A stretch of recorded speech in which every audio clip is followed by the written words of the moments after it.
Hello நண்பர்களே, இன்னைக்கு நம்ம தி அன்கேனி கவுண்டர் டிராமாவோட லாஸ்ட் அண்ட் ஃபைனல் எபிசோடு தான் பார்க்க போறோம். சோ இந்த டிராமால சீசன் 2ம் ரிலீஸ் ஆகி ரொம்ப சக்சஸ்ஃபுல்லாவே ஓடி இருக்கு. அதையும் பார்க்கணும் அப்படின்னு ஆசைப்பட்டா ப்ளீஸ் கமெண்ட்ல சொல்லுங்க.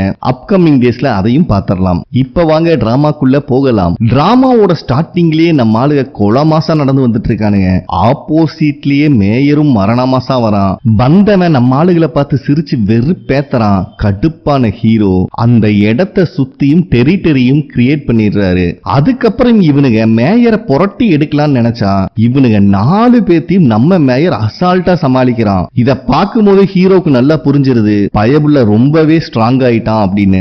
ஒரு கட்டத்துல அவனோட சைக்கோகினிசிஸ் மெத்தடை யூஸ் பண்ணி மாவோக்கிய தூக்கி வீசிடுறான். பாவம் மூக்கு வாயெல்லாம் ரத்தம் கக்கி கிடக்குறாங்க நம்ம மாவோக்கி. அதுக்கப்புறம் இவனு 3 பேர் சேர்ந்து என்னென்னமோ தில்லாலங்கடி வேலை பண்றானுங்க. ஆனாலும் மேயருக்கு பெருசா அடி விழுந்த மாதிரி தெரியல. அப்பப்போ சைக்கோகினிசிஸ் மெத்தடை யூஸ் பண்ணி ஒவ்வொரு விக்கெட்டா கழட்டுறான். ஒரு கட்டத்துல நம்ம ஹல்க் அதாவது மோடாக்கு ஒரு பஞ்சையும் இறக்குறாரு. ஆனாலும் எந்த யூஸும் இல்ல. இவனுங்க 3 பேரும் மாத்தி மாத்தி அடிக்க ட்ரை பண்றானுங்க. ஆனா நம்ம மேயர் ஹீரோயின் 2 பேத்தையும் சைக்கோகினிசிஸ் மெத்தடை யூஸ் பண்ணி தூக்கி வீசிடுறான். மோடாக்க புடிச்சு போலான்னு பொளந்து அவன் மேலையும் சைக்கோகினிசிஸ் மெத்தடை யூஸ் பண்றான். இதுல மோடாக்கு நல்லாவே அடிபட்டுருது. கடுப்பான ஹீரோ ஏர்ல பறந்து வரான் கிக்கு விடலான்னு. ஆனா மேயர் ஹீரோவோட காலை உடைச்சிடறான். அது மட்டும் இல்லாம ஹீரோ மேல சரமாரியா பஞ்ச இறங்குறான். பயபுள்ளைக்கு வாயே கொப்பளிச்சிருது. இத பாக்குற ஹீரோயினுக்கு டெட் ஷாக் ஆகுது. அப்பதான் ஹீரோக்கு இதுக்கு முன்னாடி இவங்க ட்ரைனிங் எடுக்கும் போது மோடாக் சொன்ன விஷயம் ஞாபகத்துக்கு வருது. கடைசி வரைக்கும் நாங்க உங்க கூட இருக்க முடியாது. ஏன்னா அவன் பியூர் ஈவில் ஸ்பிரிட். சோ கண்டிப்பா நீ உன்னோட சொந்த முயற்சியில தான் அவனை தோக்கடிச்சு ஆகணும் அப்படின்னு சொல்லியிருப்பாரு. இதை நினைச்சு பார்த்துட்டே இருக்கும் போது மேயர் மோடாக்கின் ஹீரோயினும் பொலன்னு பொளந்து கட்டிட்டு இருக்கான். அப்ப மாவோக்கி ஹீரோவோட காலை ஹீல் பண்ணலான்னு வந்தான். ஹீரோ வேண்டான்னு சொல்லிடுறான். ஏன்னா ஆல்ரெடி மாவோக்கி அடி வாங்கி ரொம்ப வீக்கா இருக்காங்க. அந்த உடஞ்ச காலோடைய ஹீரோ ஃபுல் பவரை யூஸ் பண்றான். இதுக்கு முன்னாடி யூஸ் பண்ணும் போதாவது குட்டி குட்டியா ஜல்லி கல்லு தான் பறந்துச்சு. இப்போ ஒவ்வொன்னு காங்கிரீட் கல்லு சைஸுக்கு பறந்து நிக்குது. இத பாக்குற மேயருக்கு செம ஷாக்கு. இருந்தாலும் மேயர் சைக்கோகினிசிஸ் மெத்தடை யூஸ் பண்ணி ஹீரோவை தடுக்க ட்ரை பண்றான். பட் அவனால தடுக்க முடியல. நம்ம ஹீரோ ஒவ்வொரு கல்லையா செதற விட்டு மேயரை கதிகலங்க வச்சிடறான். இத பாக்குற மாவோக்கிக்கு செம ஹாப்பியா இருக்கு. ஏன்னா ஹையஸ்ட் லெவல் ஈவில் ஸ்பிரிட்ட பிடிக்கிற ஆளும் இவங்க டீம்ல இருக்கானே அப்படின்னு இவங்க நினைச்சிட்டு இருக்கும் போது ஹீரோ சரமாரியா பஞ்சை இறக்கி மேயரை மட்டையாக்கிறான். அதுக்கப்புறம் மேயருக்குள்ள இருக்கிற ஈவில் ஸ்பிரிட்ட ஆஃப்டர் லைஃப்க்கு சமன் பண்ணலாம்னு ஹீரோ ட்ரை பண்ணிட்டு இருக்கும் போது நம்ம மேயர் நக்கலா சிரிச்சிட்டு இருக்கான். சோ அவனோட மெமரியை பார்க்கும் போதுதான் இதுக்கு முன்னாடி மேயர் ஹீரோவோட பாட்டி தாத்தாவை ஃபாலோ பண்ணிருக்கான் அப்படின்னு தெரிய வருது. என்னடா பண்ணி வச்ச அப்படின்னு கேட்டா அங்க ஒரு கார் இருக்கு. அதுக்குள்ளதான் உங்க பாட்டி தாத்தா இருக்காங்க. ஆப்போசிட்லயே ஒரு ட்ரக் வந்துட்டு இருக்கு. அடிச்சு தூக்க இருக்கு. தம்பி நீயே முடிவெடுத்துக்கோ. என்னை ஆஃப்டர் லைஃப் கூட்டு போறியா இல்ல உன் கூடவே இருக்கிற பாட்டி தாத்தாவை காப்பாத்த போறியா அப்படின்னு நக்கலா சிரிச்சிட்டு இருக்கான். நம்ம ஹீரோ என்ன பண்றதுன்னு தெரியும் பதட்டத்துல இருக்கும் போது மோடாக்கு இருந்துட்டு நான் தான் இருக்கேன்ல நீ ஏன்டா கவலைப்படுற அப்படின்னு மாசா டைலாக் விட்டுட்டு மோடாக்கும் ஹீரோயின் தான் அவங்க பாட்டி தாத்தாவை காப்பாத்துறதுக்கு போறாங்க. அந்த ட்ரக் வேற கண்ட்ரோலே இல்லாம கண்ணா பின்னான்னு வந்துட்டு இருக்கு. நம்ம மோடாக் பைபிள் அசால்ட்டா கையை வச்சு கொஞ்சம் கொஞ்சமா வண்டியோட ஸ்பீட குறைக்க ட்ரை பண்ணிட்டு இருக்கான். இவனோட போர்ஸ்ல வண்டியே ஒடுங்குதுன்னா பாத்துக்கோங்களே. என்னதான் பயபுல ஹல்க்ங்கிறத கட்டியே ஆகணுமா இல்லையா? இந்த கேப்ல ஹீரோயின் கூட ஜாங்கும் சேர்ந்துக்கிறாரு பாட்டி தாத்தாவை காப்பாத்துறதுக்கு. ஒரு வழியா இவங்க 3 பேர் பாட்டி தாத்தாவை காப்பாத்த போராடிட்டு இருக்காங்க. இவங்க எப்படியாவது காப்பாத்திடுவாங்க அப்படிங்கிற நம்பிக்கையில நம்ம ஹீரோ மேயரை ஆஃப்டர் லைஃப்க்கு சமன் பண்ண ட்ரை பண்ணிட்டு இருக்காரு. மேயர் பக்கினால ஒண்ணுமே பண்ண முடியல. ஒரு கட்டத்துல ஹீரோ அம்மாவோட உருவத்தை காட்டிடுறாரு அவர் உடம்புல. இதனால ஹீரோ கொஞ்சம் டைவர்ட் ஆகிறான். இருந்தாலும் பக்கத்துல இருக்கிற மாவோக்கி அது ஒரு இல்லூஷன் நம்பிட்டு இருக்காத உன்னை ட்ராப் பண்ணிட்டு இருக்கான் அப்படின்னு சொல்லி ஹீரோ கொஞ்சம் கொஞ்சமா சுயநினைவு கொண்டு வந்துடுறாங்க. சோ நம்ம ஹீரோவும் இத பத்தி எல்லாம் கவலைப்படாம ஈவில் ஸ்பிரிட்ட சமன் பண்றதுல மட்டும் கான்சென்ட்ரேட் பண்றாரு. ஒரு கட்டத்துல கடைசியா கேப் மண்டையோட ஃபேஸும் வெளியே வந்து சமன் ஆயிருது. சோ ஹீரோவும் அன்கான்சியஸ் போயிடுறாரு. மொத்தமா மேயருக்குள்ள இருந்த கேப் மண்டையோட கதை ஓவர். இவங்க எல்லாத்துக்கும் சந்தோஷம் தாங்க முடியல. அதுலயும் நம்ம ஜாங் இருந்துட்டு சைக்கோ கெனடிக் பவர் வச்சிருக்கிறவனையே நம்ம தோச்சு காய போட்டுட்டோம். வேர்ல்ட்லயே நம்ம தான் பெஸ்ட் டீம் அப்படின்னு புலம்பிட்டு இருக்காரு. இப்ப ஆஃப்டர் லைஃப்ல தான் காட்டுறாங்க. வீகன் இருந்துட்டு நம்ம ஹீரோ கிட்ட கேப் மண்டையோட உடம்புல ட்ராப் ஆயிருந்த ஒவ்வொரு சோலா ஆஃப்டர் லைஃப்க்கு போக ஆரம்பிக்கும். நீ கண்டிப்பா உன் பேரண்ட்ஸை மீட் பண்ணலாம் அப்படின்னு சொல்லிடுறாங்க. நம்ம ஹீரோக்கு செம ஹாப்பி. அப்பதான் கரெக்டா கேப் மண்டையனும் வரான். நம்ம வீகனும் கேப் மண்டையன் அசால்ட்டா அந்த டோர் வெளியில அனுப்ப ட்ரை பண்ணிட்டு இருக்காங்க. அப்ப கேப் மண்டை இருந்துட்டு ஹீரோவை பார்த்து தம்பி இதோட எதுவும் முடியாது. உன்னைய சுத்தி இருக்கிற ஒவ்வொருத்தருமே கஷ்டப்பட போறாங்க. என்னை மாதிரி நிறைய ஈவில் ஸ்பிரிட் இந்த உலகத்துல இருக்கு அப்படின்னு சொல்லிடுறான். அதுக்கு நம்ம ஹீரோ இருந்துட்டு நானும் இதோட நிறுத்த போறது கிடையாதுப்பா. ஒவ்வொரு ஈவில் ஸ்பிரிட்டா வேட்டையாடிடுவேன் அப்படின்னு ஹீரோ டயலாக் பேசிட்டே இருக்கும்போது கேப் மண்டேன் அந்த டோர்க்குள்ள விட்டு லாக் பண்ணிடுறாங்க வீகன். அதே நேரத்துல பிரசன்ட்ல நம்ம மாவோக்கி இருந்துட்டு மேயரோட உடம்புல இருந்து ஈவில் ஸ்பிரிட் வெளியே போனனால இந்த நாய் கோமாக்கு போனாலும் போயிருவான். சோ இவன் பண்ண தப்புக்கெல்லாம் யாரு தண்டனை வாங்கி தருது அப்படின்னு புலம்பிட்டு இருக்காங்க. அப்ப ஜாங் இருந்துட்டு நான் இருக்கும்போது நீங்க ஏன்பா கவலைப்படுறீங்க, நம்ம சிட்டிலேயே பெரிய ஹாஸ்பிட்டல் அவனை அட்மிட் பண்றோம், இவனை பொழைக்க வச்சு அதுக்கப்புறம் ஜெயிலுக்குள்ள போடுறோம், பண்ணன பாவத்துக்கு உண்டான தண்டனை கண்டிப்பா இவனுக்கு கிடைக்கும் அப்படின்னு சொல்லிடுறாரு. அப்ப மோடாக்கு இருந்துட்டு மாவோக்கில இருந்து எல்லாருமே வீக்கா இருக்காங்கன்னு தூக்கி விடுற ட்ரை பண்றாரு. அதெல்லாம் ஒண்ணும் தேவையில்லை, நீ டப்பி சாத்திட்டு நில்லு அப்படின்னு சொல்லிடுறாங்க. பயவுள்ளைக்கு என்ன பண்றதே தெரியல, திரு திரு திரு திருன்னு முழிச்சிட்டு இருக்கான் மோடாக்கு. அதே நேரத்துல ஆஃப்டர் லைஃப்ல தான் காட்டுறாங்க கேப் மண்டேனுக்குள்ள ட்ராப் ஆயிருந்த எல்லா சோலும் வெளியே வந்துருச்சு. நம்ம ட்ரக் டீலரும் சியோலும் அங்கதான் இருக்காங்க. இவனுக்குலாம் பாவம் என்ன நடக்குதுன்னே புரியல.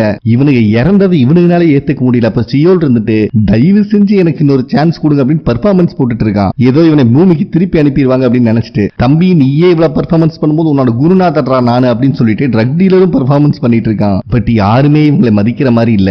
நம்ம ஹீரோவும் பேரண்ட்ஸோட சோலை மீட் பண்ணிடுறான். ஆனா அவங்களுக்கு இவனை அடையாளம் தெரியல. அதே சமயத்துல பிரசன்ட்ல நம்ம மாவோக்கி அவங்க பவரை யூஸ் பண்ணி ஹீரோவோட உடஞ்ச காலையும் ரெடி பண்ணிடுறாங்க. அப்ப ஹீரோயின் இருந்துட்டு இவங்க பேரண்ட்ஸ்னால இவனை அடையாளம் கண்டுபிடிக்க முடியுமா, ஏன்னா 7 வருஷம் கடந்து போயிருச்சு, ரொம்ப சின்ன பையனா பாத்துருக்காங்க கடைசியா, இப்ப இவனுக்கு 18 வயசாச்சு அப்படின்னு கேக்குறா. பட் மாவோக்கி கிட்டையும் இதுக்கு பதில் இல்லை. ஆஃப்டர் லைஃப்ல வீகன் இருந்துட்டு ஹீரோவோட பேரண்ட்ஸ் கிட்ட உங்களுக்கு ஆக்சிடென்ட் ஆகி 7 வருஷம் ஆச்சு, இத்தனை நாளா இன்னொரு உடம்புல ட்ராப் ஆயிருந்தீங்க, இவரு தான் உங்களை வெளியே கொண்டு வந்தார் அப்படின்னு ஹீரோவை இன்ட்ரோடியூஸ் பண்றாங்க. ஆனா அவங்க 2 பேத்துக்கு பாவம் ஹீரோ அடையாளம் தெரியாதனால தேங்க்ஸ் சொல்லிட்டு இருக்காங்க. அதுக்கப்புறம் வீகன் இவன் தான் உங்க பையன் அப்படின்னு சொல்ல வந்தாலும் ஹீரோ வேண்டான்னு சொல்லிடுறான். அவங்க தானாவே இவனை அடையாளம் கண்டுபிடிப்பாங்க அப்படின்னு அவன் எதிர்பார்த்திருப்பான். இது வீகனுக்கும் நல்லாவே புரியுது. சோ அவங்க 2 பேத்தையும் கூப்பிட்டு போகும்போது ஹீரோவோட அம்மா கடைசியா ஹீரோ தேங்க்ஸ் சொல்லிடுறாங்க. பட் ஒரு கட்டத்துல அவங்களுக்கு தெரிஞ்சிருது இவன் தான் அவங்க பையன் அப்படின்னு. என்னதான் இருந்தாலும் பெத்தவங்களால கண்டுபிடிக்க முடியாதா. சோ 2 பேத்துக்குமே செம ஹாப்பி. ஹீரோவும் பழைய விஷயத்தெல்லாம் சொல்லி ஹக் பண்ணி அழுதுட்டு இருக்கான் 2 பேத்தையும். இப்போ பிரசன்ட்ல ஹீரோவோட பாட்டி தாத்தாவோட மெமரி எரேஸ் பண்ணி கீழே தூங்க வச்சிடறாங்க. சரி பாவம் பயவுள்ளன்னு சொல்லி அவனை பெட்டு கொண்டு வந்து போட்டா பைத்தியம் மாதிரி சிரிச்சிட்டு இருக்கா. நம்ம ஹீரோயினே ஜர்க் ஆயிடுறா. பட் இத பாக்குற மாவோக்கிக்கு நல்லாவே புரிஞ்சிருது ஒரு வழியா ஹீரோ அவங்க அப்பா அம்மா கூட ஒண்ணு சேர்ந்துட்டான், சந்தோஷமா இருக்கான் அப்படின்னு. அதுக்கப்புறம் நூடுல் ஷாப்ல மாவோக்கி ஹீரோயின் மோடாக் 3 பேரும் பேசாம மேல போய் என்னதான் நடந்துச்சு நம்மளே தெரிஞ்சுக்கலாம் அப்படின்னு முடிவெடுக்கிறாங்க. சோ ஆஃப்டர் லைஃப்க்கு போறதுக்கு ட்ரை பண்றாங்க. 3 பேர் பொத்து பொத்துன்னு டேபிள்ல விழுந்துடுறாங்க. விடிஞ்சே போயிருது. கண்ணை முடிச்சு பார்த்தா திருப்பியும் அதே நூடுல் ஷாப்ல தான் இருக்காங்க. இவங்களுக்கு செம காண்டாகுது. என்னடா நடக்குது, நேத்து நைட் விழுந்தோம் காலையில எந்திரிச்சிருக்கோம் எங்கேயும் போன மாதிரியே தெரியலையே அப்படின்னு புலம்பிட்டு கிடக்குறாங்க. அப்ப கரெக்டா யாரோ நூடுல் ஷாப்குள்ள வராங்க. யாருன்னு பார்த்தா கவுண்டர் டீம்ல ஃபர்ஸ்ட் இறந்தார்ல சியோல், அவருதான் வராரு. அவரை பாக்குறவங்க எல்லாத்துக்கும் செம ஹாப்பி.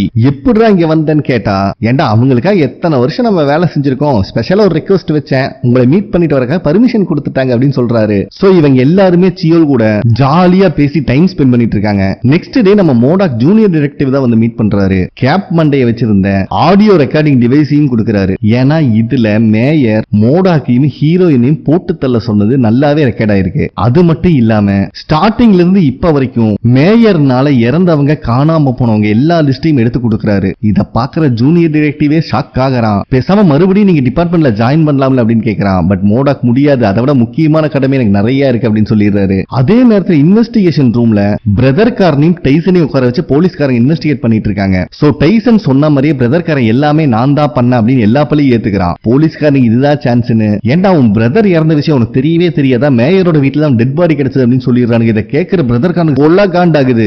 ஏன்டா உன்னை நம்பி தான்டா நான் விட்டுட்டு வந்தேன் அப்படின்னு டைசன் கத்துன்னு கத்துறான். சோ இவனுக்கு 2 பேத்துக்குள்ளயும் சண்டை ஆரம்பிச்சிருது. இதுக்கப்புறம் பிரதர் காரன் கண்டிப்பா அவங்களுக்கு சப்போர்ட் பண்ண மாட்டான். அதுக்கப்புறம் மோடாக்கு மேயரோட செக்ரட்டரி தான் வந்து மீட் பண்றான். எனக்கு நல்லா தெரியும் 7 வருஷத்துக்கு முன்னாடி இந்த மொபைல் நம்பர்ல இருந்து கால் பண்ணது நீதான், மேயரும் ஃப்ரெண்ட கொன்னதுக்கான எவிடன்ஸும் உங்ககிட்ட இருக்குன்னு நல்லா தெரியும் அப்படின்னு சொல்றான். இவன் எந்த பதிலும் பேசுற மாதிரி இல்ல. பட் இருந்தாலும் என் மேல நம்பிக்கை இருந்தா உன் ஃப்ரெண்டோட சாவுக்கு நியாயம் கிடைக்கணும்னு ஆசைப்பட்டா எனக்கு சப்போர்ட் பண்ண அப்படின்னு சொல்லிடுறான். அவளும் மொபைல் இருந்த வீடியோ கிளிப்போட போலீஸ் ஸ்டேஷன் தான் வந்திருக்கா. அப்ப அதை மோடாக்கு அனுப்பி விட்டுட்டு நான் சாட்சி சொல்றக்கும் வரேன் அப்படின்னு சொல்லிட்டு அங்கிருந்து கிளம்பிடுறான். அதுக்கு அடுத்த சீன்ல ஹாஸ்பிட்டல்ல இருந்து மேயர் கண்ணை முடிச்சா பக்கத்திலேயே ஜூனியர் டிடெக்டிவ் தான் இருக்கான். யாருடா தம்பி உனக்கு என்னடா வேணும்னு கேட்டா, எனக்கு நீதாண்டா வேணும் அப்படின்னு அரெஸ்ட் வாரண்ட காட்டி கையில விலங்கையும் மாட்டிடுறான். பாவம் மேயர்னால ஒன்னும் பண்ண முடியல. அதுக்கப்புறம் ரெஸ்டாரண்ட்ல ஒரு முக்கியமான நியூஸ் பிளேட் இருக்கு. அதை தான் நம்ம ஆளுக்கு பார்த்துட்டு இருக்காங்க. ஏன்னா நியூஸ் சேனலுக்கு யாரோ ஒரு ரெக்கார்டிங் டிவைஸ் அனுப்பி இருக்காங்கன்னு சொல்லி அதை பிளே பண்ணி விட்டுருக்கானுங்க. அதுல பேசுறவரு 7 வருஷத்துக்கு முன்னாடி மேயரோட கேஸை நான் தான் இன்வெஸ்டிகேட் பண்ணிட்டு இருந்தேன். அப்போ ஆக்சிடென்ட்ல இறந்த அந்த கப்பல் போலீஸ் ஆபீசரை கொன்னதும் மேயர் தான், அவரோட கேம்பெயின்ல இந்த நிம்ங்கிற பொண்ணை கொன்னதும் மேயர் தான், எம்எல்ஏயும் கொலை முயற்சி தாக்குதல் நடந்திருக்கு அப்படின்னு நம்ம மோடாக்கு தான் பேசி அனுப்பியிருக்காரு. இத பாக்குறவங்களுக்கு செம சந்தோஷமாயிருது. ஏன்டா உனக்கெல்லாம் இவ்வளவு மூளை இருக்கா அப்படிங்கிற மாதிரி பேசிட்டு இருக்காங்க. சோ மேயருக்கு எதிராக ஆதாரங்கள்லாம் ரொம்பவே ஸ்ட்ராங் ஆயிட்டு இருக்கு. நெக்ஸ்ட் டே நம்ம ஹீரோயின்ட்ட வந்து நீ எனக்காக என் பேரண்ட்ஸை மீட் பண்ணணும் அப்படின்னு சொல்றான். ஹீரோயினுக்கு செம காண்டாகுது. மோடாக்கு வேற இந்த விஷயத்தை கேட்டு உள்ள வந்துடுறான். என்னப்பா லவ் ப்ரப்போஸ் பண்ண போறியா, பாட்டி தாத்தாவை மீட் பண்ற கூட்டு போறியாட்டு இருக்கு அப்படிங்கிற மாதிரி சொல்லிடுறான். பட் ஆக்சுவலா ஹீரோயினை கூப்பிடுறது ஆஃப்டர் லைஃப்ல இருக்கிற பேரண்ட்ஸை மீட் பண்றதுக்கு. இந்த விஷயம் தெரிஞ்சோடனே மோடாக்கும் மாவோக்கியும் இவனு உண்மையாலுமே சீரியஸா பேசிட்டு இருக்கானுங்க அப்படின்னு எஸ்கேப் ஆயிடுறாங்க. சோ பேரண்ட்ஸை மீட் பண்ண கூப்பிட்டனால ஹீரோயினாலே அவாய்ட் பண்ண முடியல. அவளுமே ஆஃப்டர் லைஃப்ல வந்து ஹீரோவோட பேரண்ட்ஸை பாக்குறா. அவங்களும் ஹீரோயின்ட்ட ரொம்பவே நல்லா பேசுறாங்க. கடைசியா ஹீரோயின் இருந்துட்டு உங்க பேரண்ட்ஸ் கிட்ட, அதாவது ஹீரோட பாட்டி தாத்தா கிட்ட ஏதாவது சொல்லணும்னு நினைக்கிறீங்களா அப்படின்னு கேக்குறா. அங்க சீன் கட் ஆகுது. அதுக்கப்புறம் வீட்டுக்கு வந்தவங்க டெரிட்டரியும் கிரியேட் பண்ணிட்டு ஹீரோயின் அவளோட பவரை யூஸ் பண்ணி பாட்டி தாத்தாவோட ட்ரீம்ல அவங்க அப்பா அம்மா என்னென்ன சொல்லணும்னு நினைச்சாங்களோ லைவா சொல்ல வைக்கிறா. இதனால இவங்களுக்கு ரொம்ப சந்தோஷமாயிருது. ஒரு வழியா ஹீரோட அப்பா அம்மாக்கு ரொம்ப சந்தோஷமான ஹாப்பி எண்டிங் கொடுத்திருக்கா ஹீரோயின். நெக்ஸ்ட் டே நம்ம ஹீரோ ரொம்பவுமே சந்தோஷமா ஸ்கூலுக்கு வந்துட்டு இருக்கான். இத பாக்குறவனோட ஃப்ரெண்ட்ஸுக்கு சந்தோஷமா இருந்தாலும் செம்ம ஷாக் ஆகுது. ஏன்னா இப்பெல்லாம் ரொம்ப வித்தியாசமா நடந்துட்டு இருக்கானு இவங்களுக்குள்ள பேசிட்டு இருக்காங்க. அப்போ கரெக்டா அங்க வர ஒரு பையன் என்னுடைய ஃப்ரெண்ட்ஸ மேயர் பையன் தனியா கூப்பிட்டு போயிருக்கான் அப்படின்னு சொன்னோன்னே இவங்களுக்கு கோவம் வந்துருது. திருப்பி புள்ளி பண்றான்னு நினைச்சிட்டு இவங்களும் வந்து பாக்குறாங்க. ஆனா மேயர் பையன் இத்தனை நாள் இவங்களை பண்ண டார்ச்சருக்கு மன்னிப்பு கேட்டுட்டு இருக்கான். இவங்களுக்கு எல்லாம் செம்ம ஷாக்கு. அது மட்டும் இல்லாம அங்கிருந்து ரிட்டர்ன் வந்த ஹீரோட ஃப்ரெண்ட்ஸ் கிட்டயும் மன்னிப்பு கேட்டு போறான். சோ ஒரு வழியா இவனுக்கு லைஃப்னா என்னன்னு தெரிஞ்சிருச்சு. ஒரு அளவுக்கு திருந்தின மாதிரி காட்டுறாங்க. நெக்ஸ்ட் டே கோர்ட்ல மேயரோட கேஸ் தான் வந்திருக்கு. எல்லாம் பரபரப்பா ஆவலா வெயிட் பண்ணிட்டு இருக்காங்க. அப்ப கோர்ட்ல அந்த ஆடியோ ரெக்கார்டிங் தான் ப்ளே பண்ணி காட்டுறாங்க. தம்பி சொல்லுப்பா இதுல இருக்க உன்னோட வாய்ஸா அப்படிங்கிற மாதிரி ஜட்ஜி கேட்கிறாரு. நம்ம மேயருக்கு நல்லாவே புரிஞ்சிருது இதோட அவன் லைஃப் முடிஞ்சதுன்னு. சோ அவனும் ஒத்துக்கிறான். அங்க இருக்கிற எல்லாத்துக்குமே செம ஹாப்பி. ஒரு வழியா கரடி தான் செஞ்ச தப்ப ஒத்துக்குச்சு.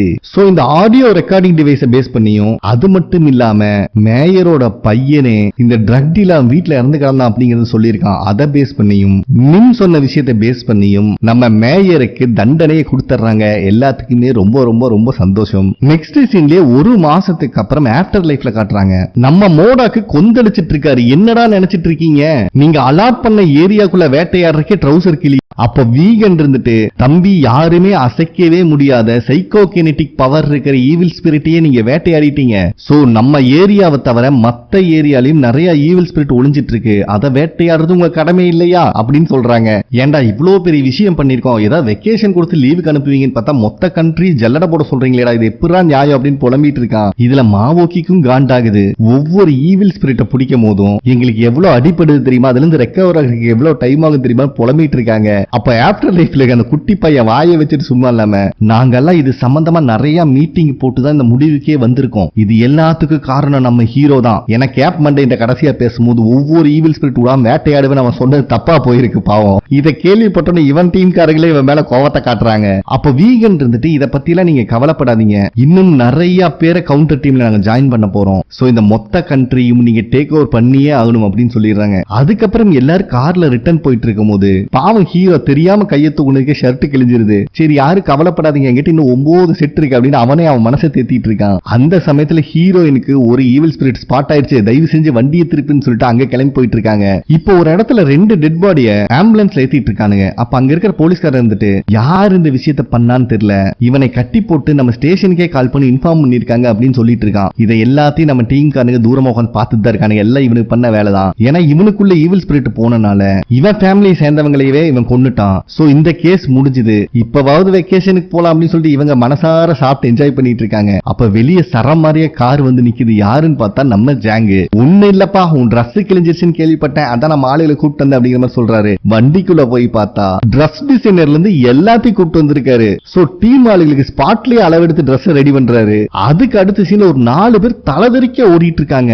அட போங்கடா இதுக்கு மேல ஓட முடியாது, அவனுங்களே நின்னுறானுங்க. யாரா நம்மளை ஃபாலோ பண்ணிட்டு வருதுன்னு திரும்பி திரும்பி பார்த்துட்டு இருக்காங்க. யாரையும் காணோம். தம்பி நாங்க இங்க இருக்கோம் அப்படின்னு ஒரு வாய்ஸ் கேக்குது. பார்த்தா நம்ம டீம் மரண மாசா நடந்து வந்துட்டு இருக்கானுங்க. இதுக்கு முன்னாடி பாவம் ஏதோ ஃபுட்பால் டீம்ல சப்ஸ்டிடியூட் மாதிரி ட்ரெஸ் போட்டு இருந்தவனுங்க இப்ப ஏதோ MIB ரேஞ்சுக்கு வந்துட்டு இருக்கானுங்க. சோ இவங்க 4 பேருமே ஈவில் ஸ்பிரிட் தான். போட்டு போலந்து கட்டிட்டு இருக்கானுங்க நம்ம ஆளுங்க. அப்ப நம்ம டீம் சேர்ந்த ஒவ்வொருத்தரும் அவன் டீமுக்காக இத்தனை நாள் என்னென்ன பண்ணாங்க அப்படிங்கறத காட்டுறானுங்க. நம்ம ஹீரோயின் பில்டிங் டு பில்டிங் தாவனது, அந்த லேடி ஈவில் ஸ்பிரிட்ட கண்டம் பண்ணது, இப்ப கையில கிடைச்சிருக்க போலன்னு பொழக்கிறதுன்னு காட்டி ஹீரோயினோட கேப்ஷனை முடிக்கிறாங்க. முடிக்கிறானுங்க. அதுக்கப்புறம் நம்ம ஹீரோ அவன் டெரிட்டரிய கண்ட்ரோல் பண்ணது, கேப் மண்டையும் கூட சோலோவா மோதனது அப்படின்னு ஹீரோ பண்ண எல்லா விஷயத்தையும் காட்டுறாங்க. நெக்ஸ்ட் நம்ம மாவோக்கி ஒரு சின்ன பையனோட உயிரை காப்பாத்தினது, ட்ரக் டீலரை தெறிக்க விட்டது, இப்ப கையில சிக்கின ஒரு குண்டு பொண்ணை தெறிக்க விட்டதுன்னு மாவோக்கிக்கு படமாசா காட்டுறானுங்க. கடைசியா நம்ம ஹல்க் மோடாக்கு பயவுல கையால கத்திய உடைக்கிறது, ஒரு பெரிய பில்லர் தூக்குனது, பெய்சன் கம்பெனிக்குள்ள பூந்து நாராசம் பண்ணது, அதுக்கப்புறம் லேடி ஈவில் ஸ்பிரிட்ட தெறிக்க விட்டது. அது மட்டும் இல்லாம அந்த கரப்டட் போலீஸ்காரனுக்கு பொங்குன்னு ஒண்ணு கொடுத்தது, லாஸ்டா மேயரை மல்லாக்கா போட்டது அப்படின்னு மோடாக்கோட விஷயத்தெல்லாம் காட்டுறாங்க. சோ இப்ப கையில சிக்கினவங்களை சம்பவம் பண்ணிட்டு நம்மளுக்கு கெத்தா நின்னுட்டு இருக்கானுங்க. அப்ப நம்ம ஹீரோ இருந்துட்டு இதோட இது முடிய போறது இல்ல, ஏன்னா நாங்க தான் அன்கேனி கவுண்டர்ஸ் அப்படின்ட்டு டெரிட்டரி ஓபன் பண்றாங்க கெத்தா. இந்த இடத்துல மரண மாசம் இந்த டிராமாவே கம்ப்ளீட் ஆகுது. ஓகே ஃப்ரெண்ட்ஸ், கண்டிப்பா உங்களுக்கு பிடிச்சிருக்கும் நம்புறேன். அடுத்து ஒரு நல்ல டிராமால மீட் பண்ணுவோம். ப்ளீஸ் லைக் பண்ணுங்க, சப்ஸ்கிரைப் பண்ணுங்க, கமெண்ட் பண்ணுங்க. நன்றி.